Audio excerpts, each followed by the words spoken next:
Imagine running at full speed on a treadmill for like 8 hours. Oh, wow. That sounds awful. Right. You're exhausted, you're sweating.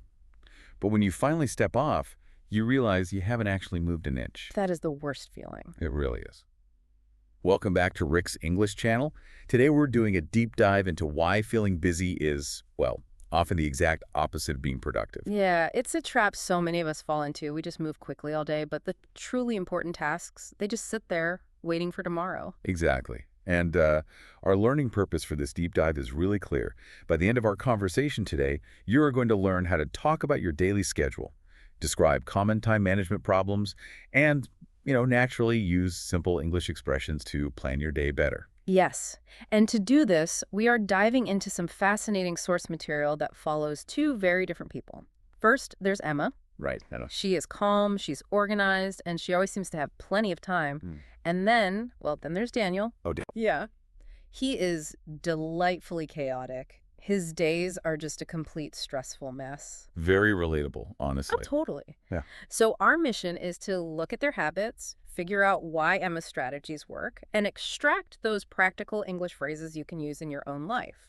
And there's a quote from the source that it perfectly sets up this whole discussion. It says, time management does not mean filling every minute with work. It means making daily life easier. That is such a great perspective. It really hit hard for me because I definitely used to equate good time management with just, cramming more and more meetings into my calendar. Which is a major misconception. Real-time management is about removing friction. It's about creating peace. Right. And if you want to fix a stressful day, you can't start by looking at the workday itself. You have to look at the foundation. The very beginning of the day. Exactly. You have to look at how the day begins. But here's the secret. A good morning actually starts the night before. Daniel is the perfect example of what happens when you completely ignore that foundation. Let's just look at his morning. It's rough. It's so rough. His alarm rings at 7 a.m. But instead of getting up, he hits the snooze button.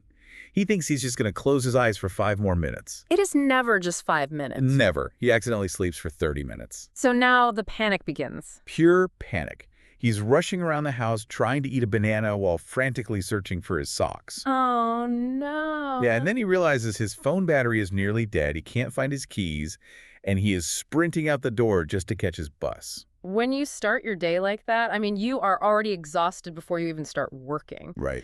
And because of this chaos, Daniel is constantly apologizing to people.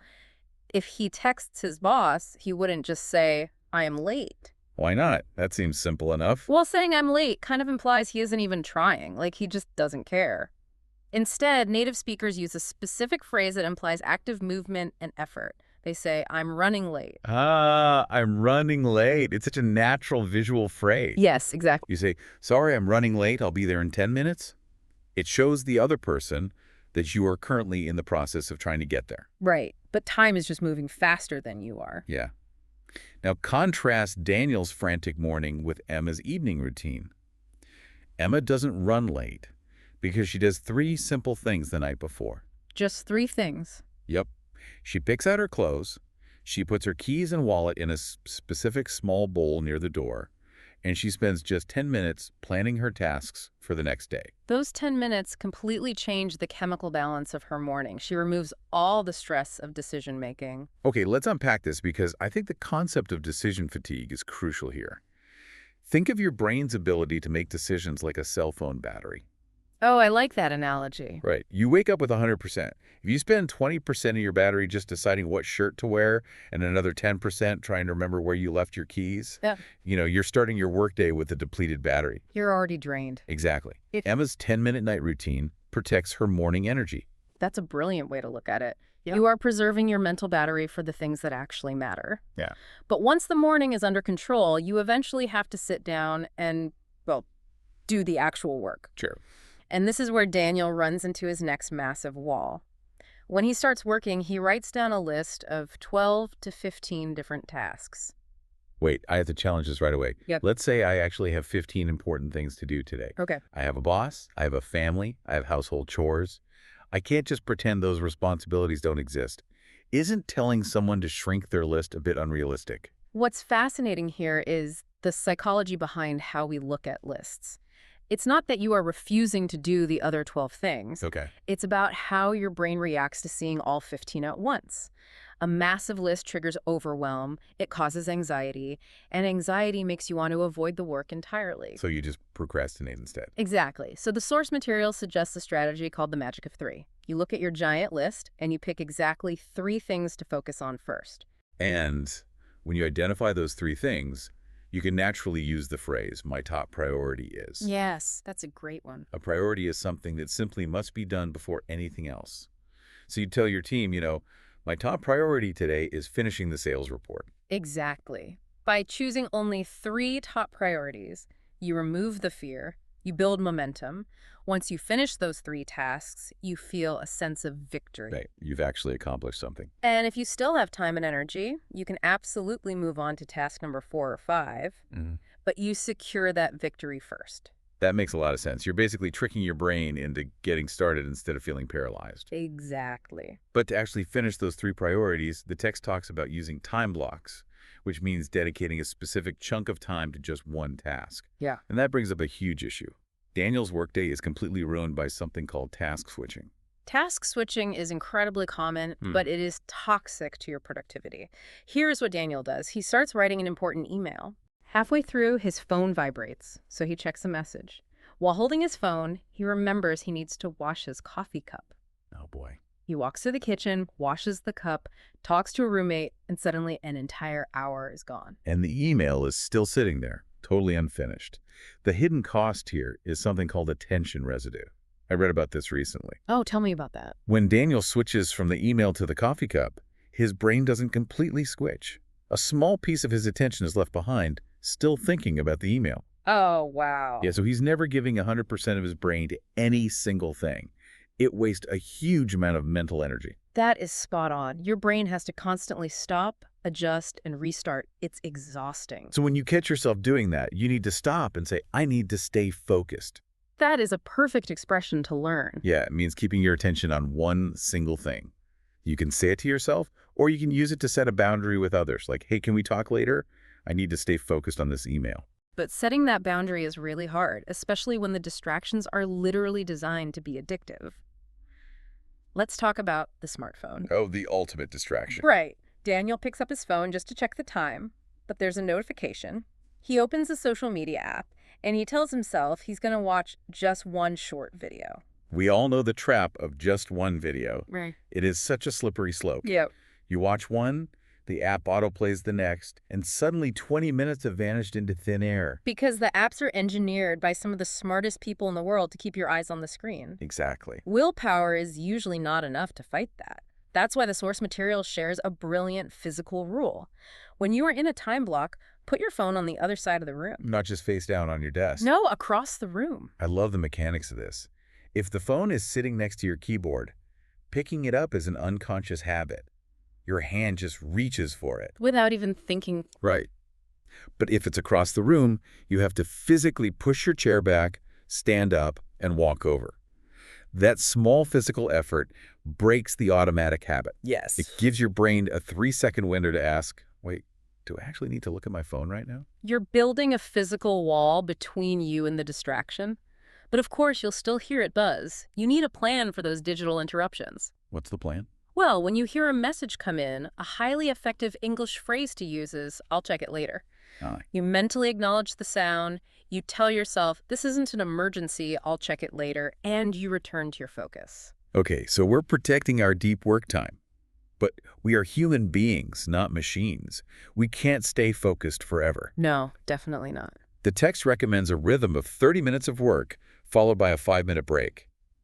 The problem is, Daniel takes breaks by lying down on the sofa, and he ends up sleeping for 2 hours. Yeah, a 2-hour nap isn't a break. That's just going back to sleep. A real break should refresh you. It's standing up, stretching your legs, drinking a glass of water, or simply looking out a window to rest your eyes from the screen. I actually realized a long time ago that I couldn't trust myself on breaks. If I sat on the sofa, my 5 minutes would always turn into 30 minutes of scrolling on my phone. It's so easy to do. It is. I had to start physically managing the time. I started using a very practical phrase. I'm going to set a timer. A timer is your best friend here. When you say, I'm going to set a timer for 5 minutes, You are removing the burden of watching the clock. Right. You're giving the break a strict beginning and end. When the timer rings, the break is over, no debate. It takes the decision completely out of your hands. But, using a timer only protects your desk time. The moment you step away, you face a completely different trap. The invisible time thieves. The time thieves. Like what? Like cooking and laundry. Chores can slowly eat your entire day if you let them. They really can. The strategy the text suggests is grouping these tasks together and preparing them in advance. Doing small jobs one at a time is highly inefficient. Right. Don't wash one shirt every day. Collect your clothes and do laundry just twice a week. And doing things in advance simply means doing the work before the moment you actually need it, like washing vegetables or cooking a large batch of rice on Sunday afternoon. Yes, meal prep. Exactly. If you do that, when you come home exhausted on Monday night, you don't have to start cooking from zero. Daniel's strategy is basically opening the refrigerator 5 times, hoping a fully cooked meal will magically appear on the shelf. Which never happens. Never. Planning in advance saves your future energy. But even with the best planning, life is unpredictable. Things will still go wrong. Always. The text highlights a crucial concept: flexibility. Daniel always underestimates his time. If he needs to leave at 8:00, he starts getting ready at 7:55. Oh, that's cutting it close. Too close. He forgets to count the time it takes to find his shoes, put on his jacket, and lock the door. We are universally terrible at guessing how long things take. The solution is building in buffer time. If a drive usually takes 20 minutes, give yourself 30 minutes. Yes. That extra 10 minutes absorbs the unexpected traffic or the missing keys. And if we connect this to the bigger picture, buffer time actually protects your emotional state.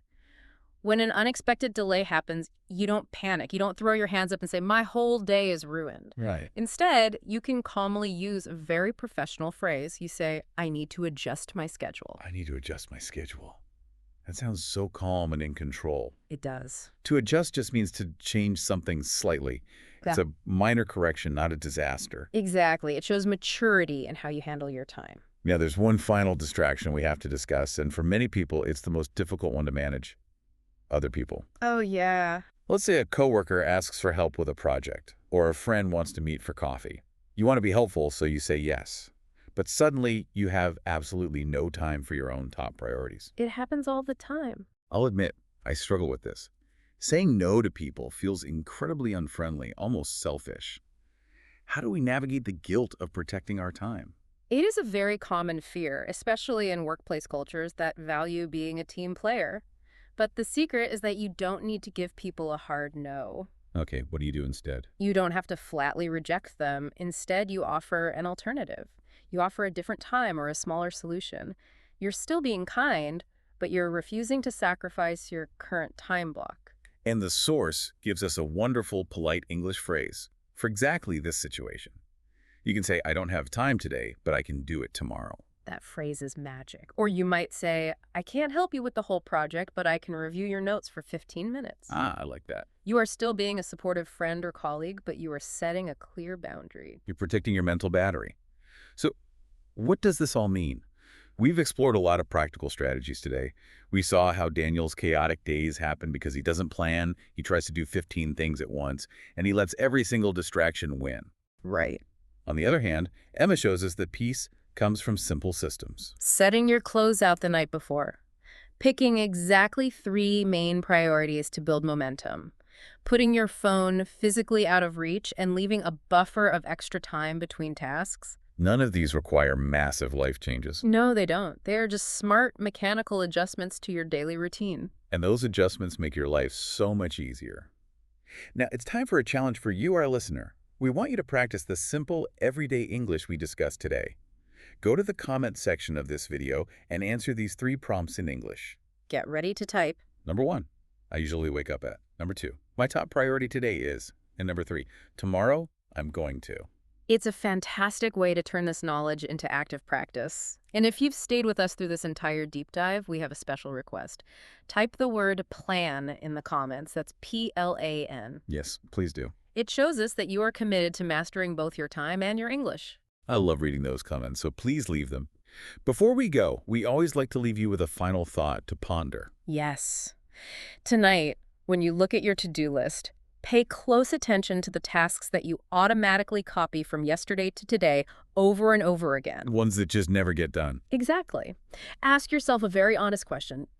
Do I really need to do this, or is it just taking up space in my mind? Sometimes the absolute best time management strategy is deciding to delete a task entirely. Just crossing it out and letting it go. That is incredibly freeing. Remember, good time management isn't about running faster on the treadmill. It's about actually moving forward with less stress.